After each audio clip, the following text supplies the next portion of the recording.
Hi, this is Michelle, and today I have with me David Lehman. David wrote a book on Frank Sinatra called Sinatra'S Century, along with countless other books that you can see on his Amazon page. But today I'd really like to just talk about Frank Sinatra because I love that book so much. And so, hi, David. How are you? Great. Nice to talk to you, Michelle.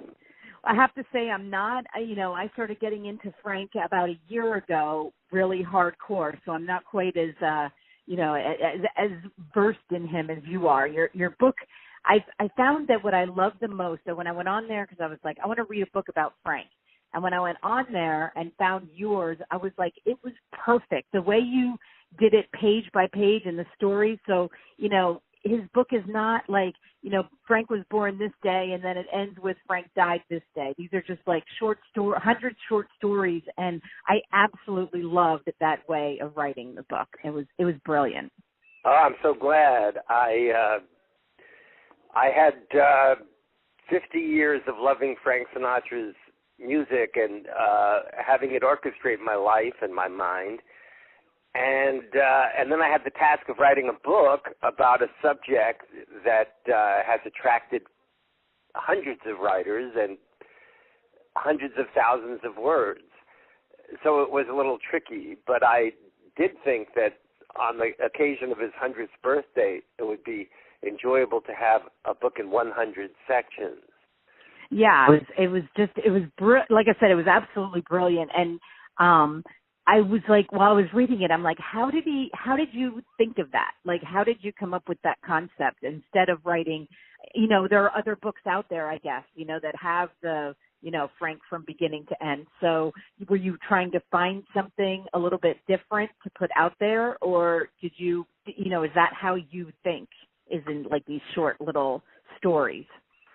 Well, I think that when you write a book about something that hasn't been written about or hasn't been researched, that's one thing. But if you're writing a book about someone that's already been researched thoroughly and written about in every conceivable way, you have to figure out an angle that pleases you as a writer, that is going to sustain your effort. And the idea that he was turning 100 made me think that, well, let's get a book out that coincides with his 100th birthday. I mean, this was just the occasion. I had the book contract a few years earlier, but I knew we were approaching his 100th birthday. And then I thought, well, if we do it in 100 parts, I would get to switch around my point of view or my tense, or, go from anecdote in one section to playlist in the next. So I could use different styles, different forms, different ways of proceeding by dividing the book into 100 parts. And then it occurred to me that if we had the word century in there, there'd be at least 3 senses in which century applies. This is a century of writing 100 pieces. It's about the century of Frank Sinatra, who's turning 100, and it's also about the 20th century considered as a history seen through the lens of Frank Sinatra, who somehow interacted with some of the most significant and charismatic figures of the 20th century. Absolutely. He is the history of that 100 years, like that's how I look at him, especially after reading your book.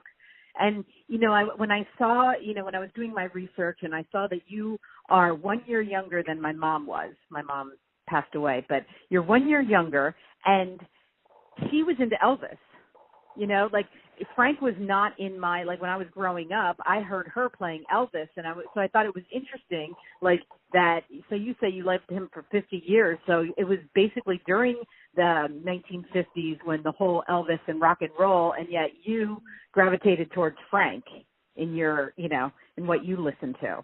So I thought that was pretty interesting. One of the early memories I have is of being, I think, 7 years old, and being in a bungalow colony, and there was a talent show, and there was a little girl that I was friends with, and they asked us to sing Love and Marriage, and a popular song.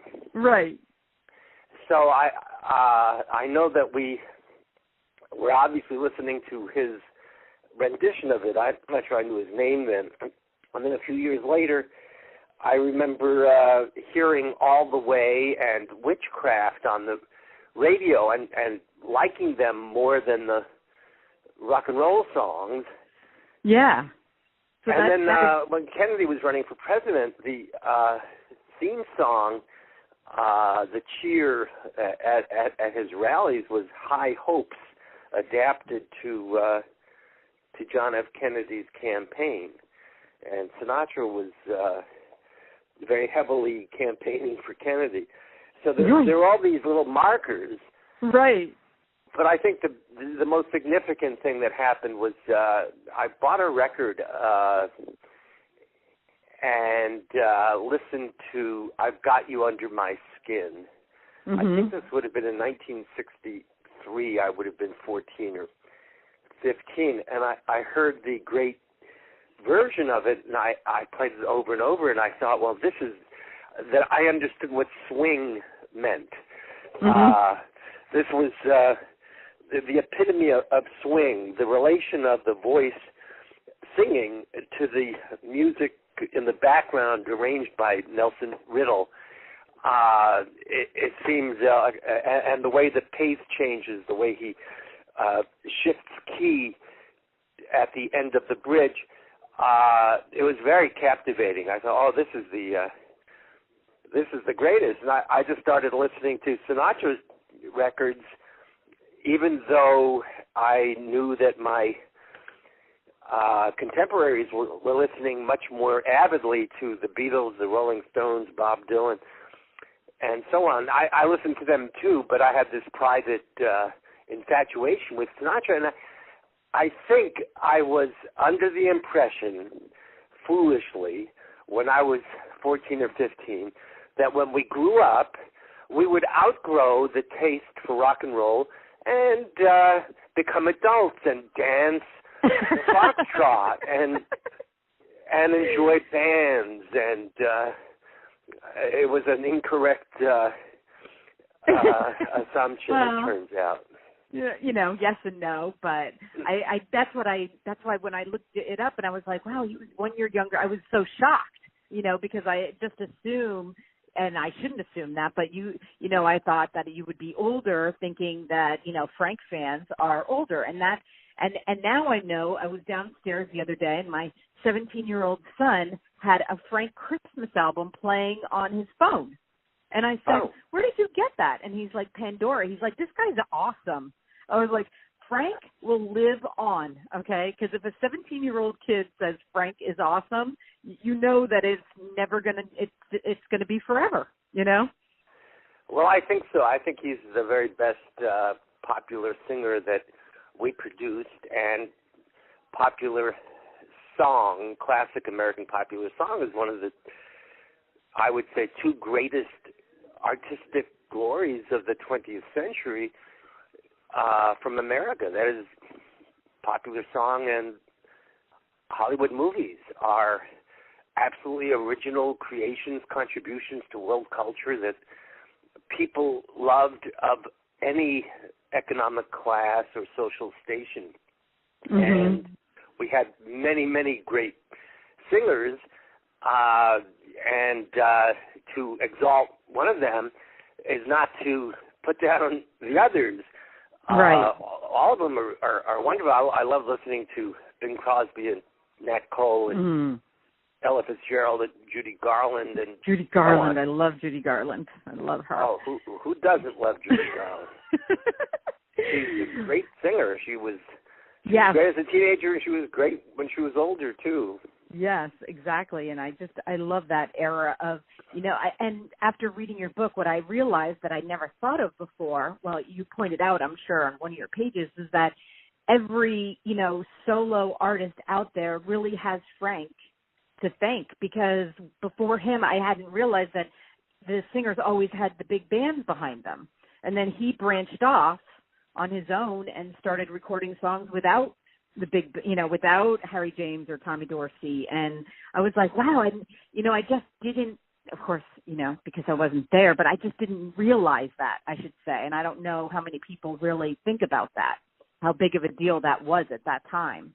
Well, it was revolutionary, and in a way it's very melancholy because it signaled the end of the big band era, the end of the time when the band leader was the great hero, the great center of activity, like Benny Goodman or Artie Shaw or Harry James. I do remember my grandparents listening to Glenn Miller. They listened to a lot of Glenn, they loved Glenn. So I do. So, but yeah, and then I didn't realize that's another thing. It's like it was kind of a good and then versus bad. Like it did kind of end that big band, which was so amazing, that then the popular artists started. I don't know if you know this, but it's a Bing Crosby question, but did he do the same thing? Because he was older than Frank. Did he always have a band behind him, or? Well, Bing Crosby was originally a big band singer with Paul Whiteman and others, and he had surfaced as the most popular singer in America, and I think the great Crosby number was White Christmas in a Hollywood movie. So I suppose technically you would say that Crosby had established himself as an entity independent of the music industry, but the Sinatra move was the more significant. It happened in the 40s, and what he did was he assembled a band around him, and he chose musicians of the highest quality, and he chose a band leader of tremendous skill, and so you still had the arrangement of the band. It's just that everything centered now on the singer who was in charge. Sinatra's ego was such, and his confidence was such, that he would feel very confident in the situation of being the main performer, but also being the main organizer, so that he would choose musicians, and you had the same setup. It's just that the center of gravity had shifted. Interesting. And when you were doing your research for this, since you were such a fan, and you can tell, you know so much about him, was there anything when you were writing this that shocked you, or something that you didn't know about that you found out about him? Well, I suppose I never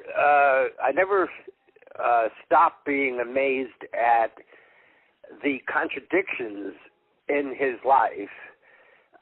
Because he has true musical genius in his interpretation of a song and in his way of presenting it that's original, and at the same time that he has this amazing ability that's also it's an acting ability, and you see it in his movies.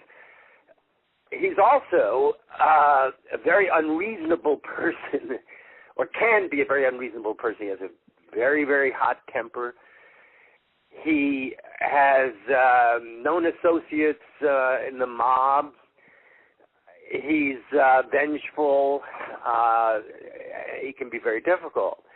And so on the one hand, you have this absolute brilliance and genius. And on the other hand, you have this street personality. You can hear it in a song. If he sings a song and interrupts it to get off a quip in the middle, which he always liked to do, the singing voice is angelic, and then the voice that speaks is like right off the streets of Hoboken.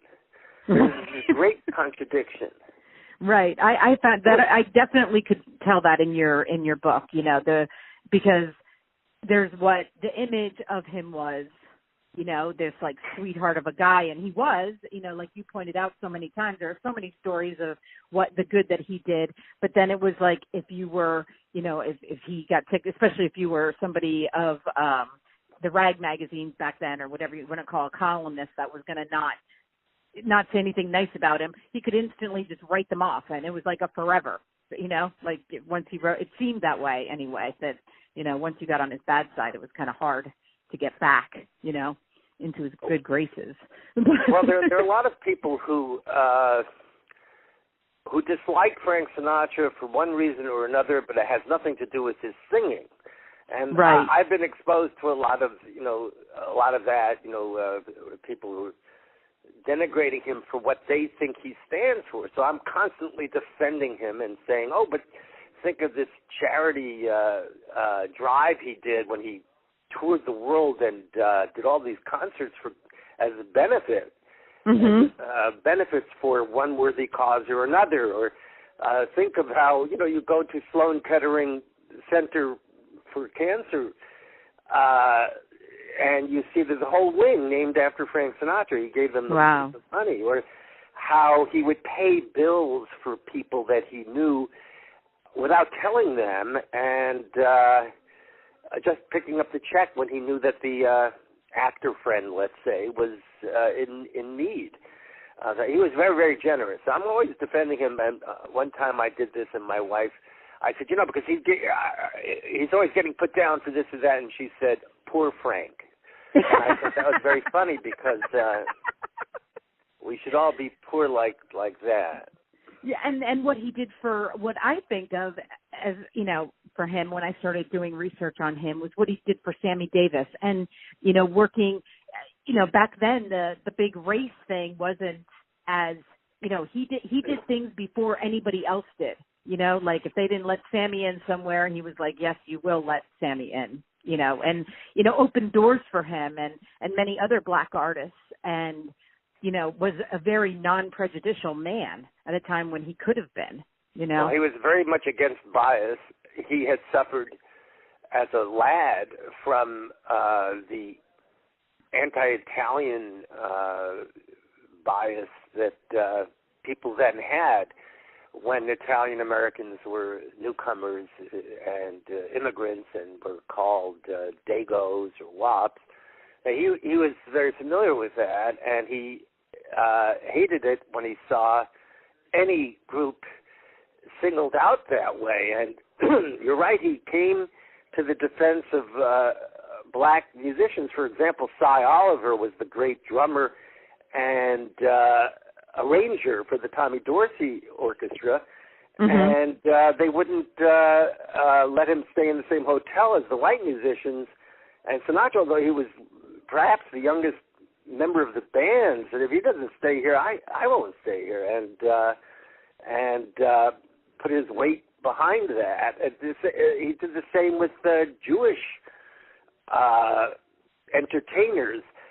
He had become friendly with Sammy Cahn and Julie Stein, a great songwriting team. That gave us Let It Snow, Let It Snow, Let It Snow, and 5 Minutes More, and all these wonderful songs in the late 40s, Time After Time. And he was going to make a film with Gene Kelly called Anchors Away, and the studio was going to let them have any composer, any songwriters in Hollywood. And there were some tremendous talents there, and Sinatra wanted Julie Stein and Sammy Cahn, and either they're there on Monday or I won't be, which takes a lot of cojones. Yeah. And I guess the most striking example of this is the 1945 short that he made, The House I Live In, where a group of kids is picking on a Jewish boy, and he comes out and tells them that that's stupid. Only a Nazi or someone as stupid would act like that, and he sings the song, What Does America Mean to Me? And it's a wonderful song. He wound up singing it at the White House at Kennedy's inaugural ball. He sang it, I think, in the Nixon White House and in the Reagan White House also. But the 1945 version is the one you should listen to. It's, yeah. It's a Well, great I song. found It's very patriotic. He was always a great American patriot. And I found that one of the greatest things about your book is, like, while I was reading it and you were mentioning songs that I hadn't heard and telling what year, I would just go on YouTube, stop reading, go on YouTube, listen to it, go back to reading. So, for anybody out there, like, that is one of the best things about this book is, like, you will learn more about his songs than you've ever. I now feel so much more knowledgeable about Frank and all his songs and the better renditions. And I loved how you broke it down. Like you said, the 40s he was considered the voice. And then the 50s was when he was with Capitol. And then the 60s, chairman of the board. And then the 70s was the old Blue Eyes. And now I feel like I can really look at his music and categorize it like that. And then I can see the changes and the different transitions he went through. It was, and I appreciate that so much. Well, he did change a great deal, and his voice changed. In the 40s, he always had a very high range, whereas Crosby had a very low range, which is why they are magnificent together harmonically. If you ever see the movie High Society, yes, they have a song, Well Love Did that You Ever, yeah. which is tremendous, and the point is that the voices mesh perfectly because the range of one leads off where the other one picks up, and they're both very professional and they're outstanding singers. But in the 40s, he sounds no one sounds younger among the great boy baritones of that period. There's some tremendous ones, Dick Haynes and Perry Como and Bob Eberly. Some of them forgotten alas, but they shouldn't be. They were tremendous. The one who sounds youngest and probably had the finest vocal equipment was Sinatra, and he's a crooner then, and he's a balladeer. But even in that period, there's the finger-snapping style that asserts itself, especially in the latter part of the decade. And as you say, in the 50s with Capitol, he sounds very different because his voice has matured. It's also roughened, and it's gone in the analogy proposed by lyricist Sammy Kahn from a violin to a viola. Mm-hmm. It's gone lower, and you can hear this when you play, the songs of the 50s. I Get a Kick Out of You, or I've Got the World on a String. The Lady is a Tramp. Mm-hmm. This is the voice that I think most of us are most familiar with all the way. But in the 60s, he tries a Ray Charles approach when he sings a wonderful song called That's Life. Yes. 1966. And his voice is really roughened now. It's more like a cello. Right. And he belts the song more. In the 40s, he's very much softer. But in the late 60s, he does a bossa nova record where he can soften his voice as much as he used to do. He really has the greatest vocal equipment in the world. That's the first thing that happens that makes him a great artist, but he knows how to use it. Did he come out with any songs New York, New York, was that was not written for him, right? Was that written for Liza Minnelli? It was written for Liza Minnelli in the movie, and she sings it very well. Yeah. He doesn't realize when he's singing it that it's going to be his last big hit, and he doesn't realize it's going to be the theme song for the city of New York, and that it will be played after every Yankee game. But it is a magnificent performance, and I love going to Yankee games just to hear the song at the end. But My Way was written in the 60s, right? So the 70s was New York, and then My Way was one of that was one of his last songs too, right? Paul Anka wrote it, and right. Well, My Way was a French song, and Paul Anka wrote English words to it, but the words specifically for Sinatra to sing. Okay. So those were his last two, like, huge hits, though, right? Yes, those are mega hits. Yeah, right. I mean, the ones that I knew before I even, started listening to Frank that anybody would know, That's what I look at it. Like, anybody knows those two, especially New York, New York. I mean, that's why I was a little shocked when I was reading. I was like, oh, I did not realize that it was written for Liza. I always thought it was Frank's song, but that's just, because I always heard that version of it. But anyway. Well, it used to be that at Yankee Stadium they would play Sinatra's version after the Yankees won and Liza's version after they lost. Oh, that's right. That's what you said. Yes, I remember. But Liza wasn't that happy with it, so now they just play Sinatra both after victories and after defeats. But after 9/11, the first baseball game played in New York was played 10 days later at Shea Stadium with the Mets, and Liza Minnelli sang New York, New York in the seventh inning stretch, making a grand entrance with a policeman on one side and a firefighter on the other. Wow. Very memorable. Yes, I can only imagine. So I want to talk about your writing now, because this is not your only book, and you've written many other poetry books. I get the sense that is that what you would call your thing, more like is the poems and poetry, and because you definitely, you have so many books out on them, and so this was a little bit out of the ordinary for your writing, was to do this. Well, at the center of my writing life is poetry. And it was always so. I began as a poet, but was also aware from the start that that's not a way to earn a living, and that to be a poet was one thing, and to be a writer was something a little larger. And I wanted to be a poet and a writer, and pretty soon I added a third thing. I wanted to be an editor also, and this wasn't only for practical reasons, but because I like doing all three things. I like writing poetry, I like writing prose, and I like editing, putting things together, assembling a book, making choices, and so on. And prose, you have the whole world as a subject matter, and I've written about a lot of different things, but about 10, 11 years ago, I decided to write a book about American popular song, because it was always a great love of mine. I saw that book. I am definitely going to read that book. I did see it, and and I was like, that is a definite must, because I don't think that people understand how many of the what they call the American theme book. You're talking about the one with the Jewish songwriters, American songs? Yes, it's called A Fine Romance, Jewish Songwriters, American Songs. I would say 70% of the songwriters were Jewish, and there are some really great ones who were not.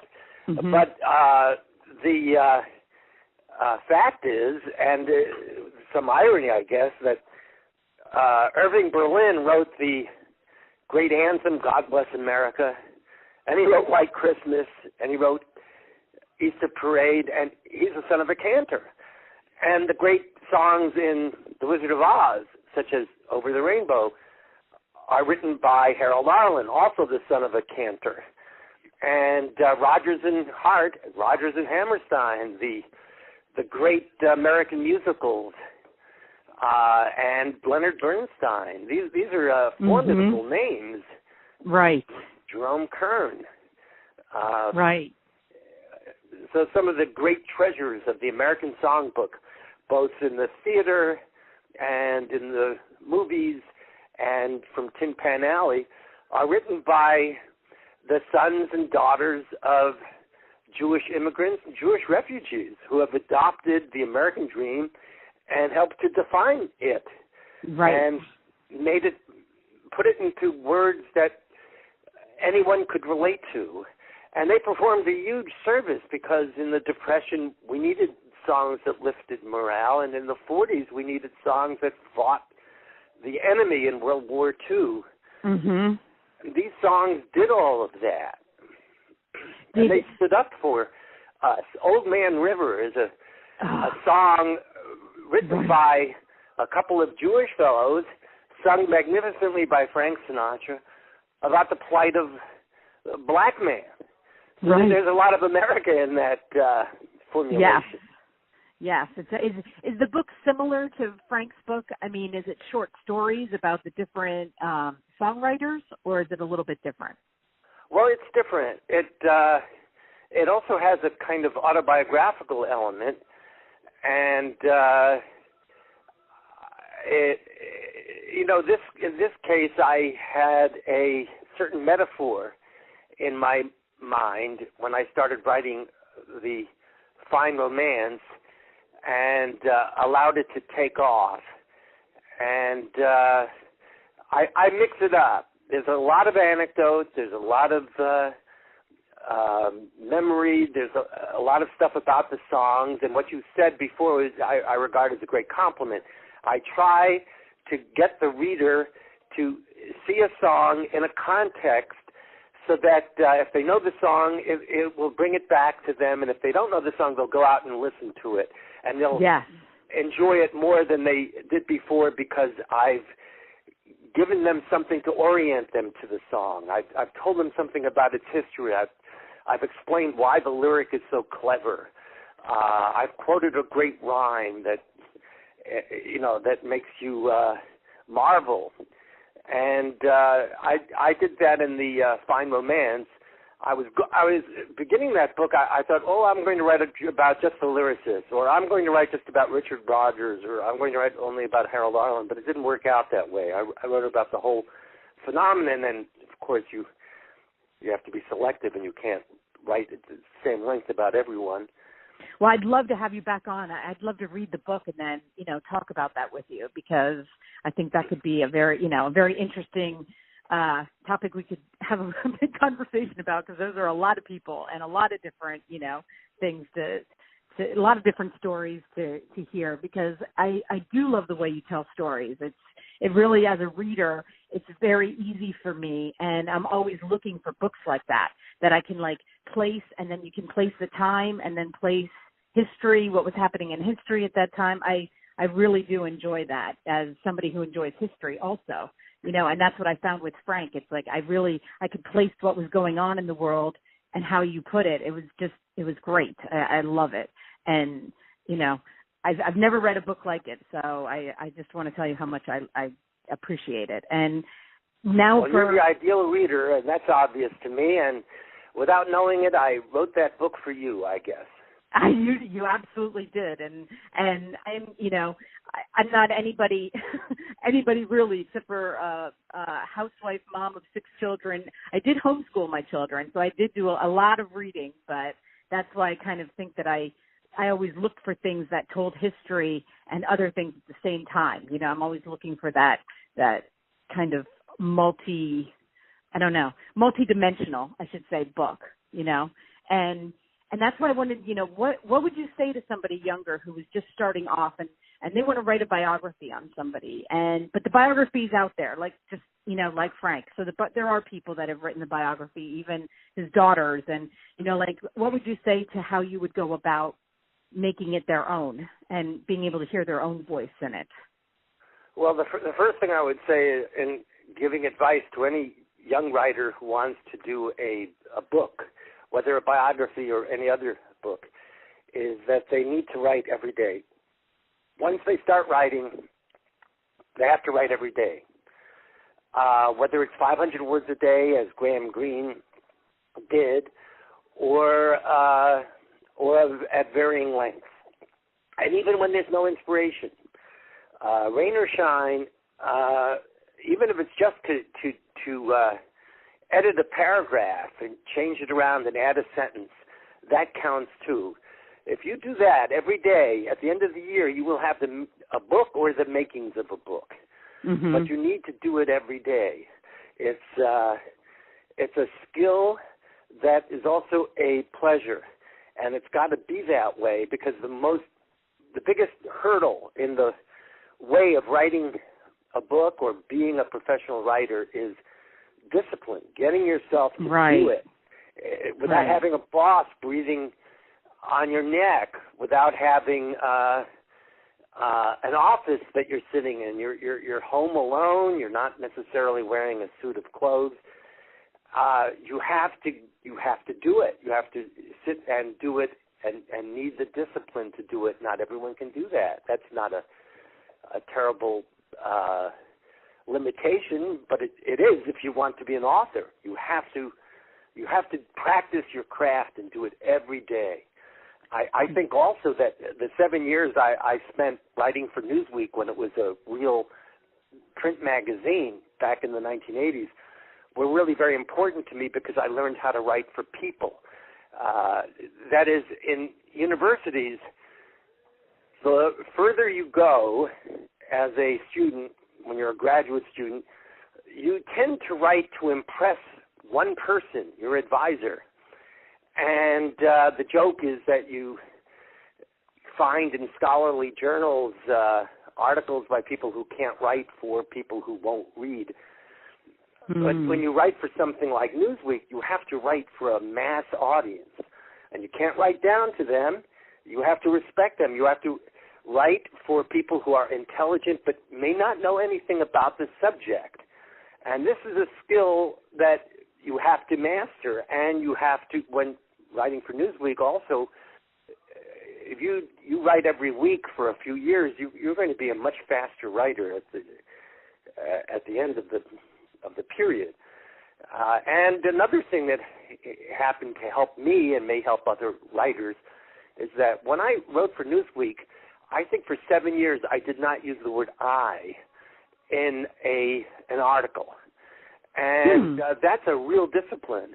And then after doing that, when you allow yourself to use the I, something else happens. But eliminating that I is very important because a big problem for young writers, I think, is that they're in their own heads and they write about themselves, and there's not enough of the world. There's not enough about a second person or an other person. That's interesting that you say that, because about Newsweek is back before I was, mom full time. I was a legal secretary at a law firm in D.C., and I worked for the wife of the editor of Newsweek. She was a lawyer, and I'm like searching my brain to try to remember his name because they had different last names, so I cannot remember his name. But I'm just, it's almost the time. It was like the end of the 80s, beginning of the 90s when I worked for her. But so that's kind of cool that I didn't realize that. Yes, I wonder who that. See, her first name is editor Amy. Was. Pardon? Her first name is Amy. Amy. Yeah, but they different last names. That's why I'm trying, because she went back and forth, and it's just been too many years. I'd have to look it up somewhere. But she actually got on the front page of Newsweek when she gave birth to their first child. He put it in the corner. Nice?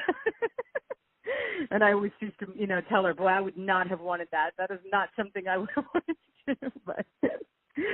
But I just can't remember. I knew his name for so long. I just can't believe that I can't remember it at the moment. But that's what happens.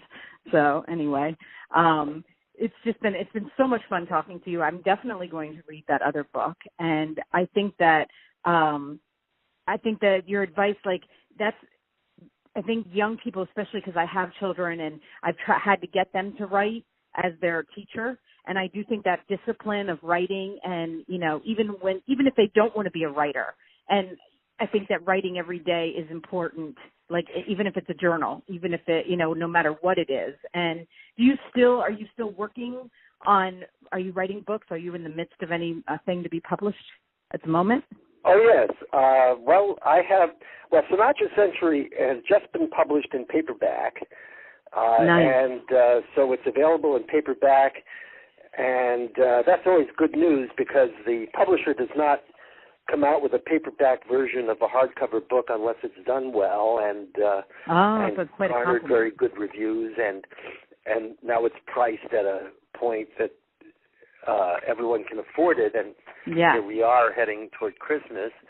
Yes. Yeah. In March, I have another book coming out. It's called Poems in the Manner of, and every poem in the book is in the manner of an earlier master, starting with Catullus and Leabo and Lady Mirzaki, but going all the way up to Wordsworth and Keats and Whitman and Emily Dickinson and And it's Hemingway, awesome. Robert Frost, Sylvia Plath, Marianne Moore, and it's a way of, I guess, teaching about how you imitate poets, and it introduces you to all those poets, and each poem is prefaced by an italicized headnote saying something about the Shakespeare character I'm writing in the manner of, or very cool, or Lord Byron, or see, you learn your books. You can learn so much. That's what That's what I love about them. It's like it's not just about. It's like you can so relate to them. I just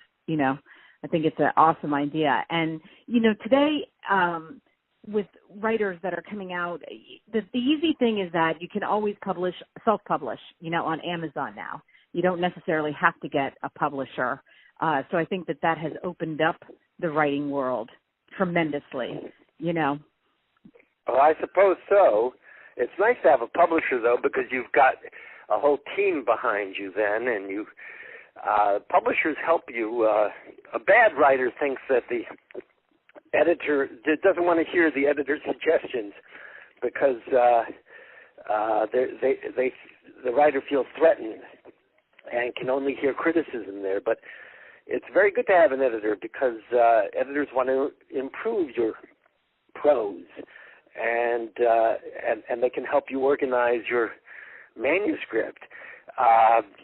Publishing house also gives you an art director, so you help to design the book in the way that makes it very reader-friendly with a cover that's inviting, and they have a distribution system so they can get the book into bookstores. Well, that's absolutely. I mean, I'm kind of old school about that too, because I have gotten books that haven't been published, that have been self-published, and I can tell. I can tell right away. Even if you didn't tell me that it was self-published, I can pretty much tell that it's self-published. There is still an art to publishing and editing and making it a nice, solid product. So I definitely I hear you on that. So. But anyway, so it was great to have you on today. I learned so much. Thank you for giving us all your time and your wisdom on Frank and everything else that we talked about. I really appreciate it. Oh, it's a joy to talk about Frank Sinatra. And the whole time we've been talking, I've been listening. And right now he's singing Lady is a Tramp at a concert. Nice. In the background. Nice. Well, I do hope that that you'll come on again to talk about the songwriters. That would be a thrill. So great. Okay. So anyway, have a great day, and thank you very much. Thank you, Michelle. All the best. Talk to you soon. Okay. Thank you. Happy holidays. Bye-bye. Bye.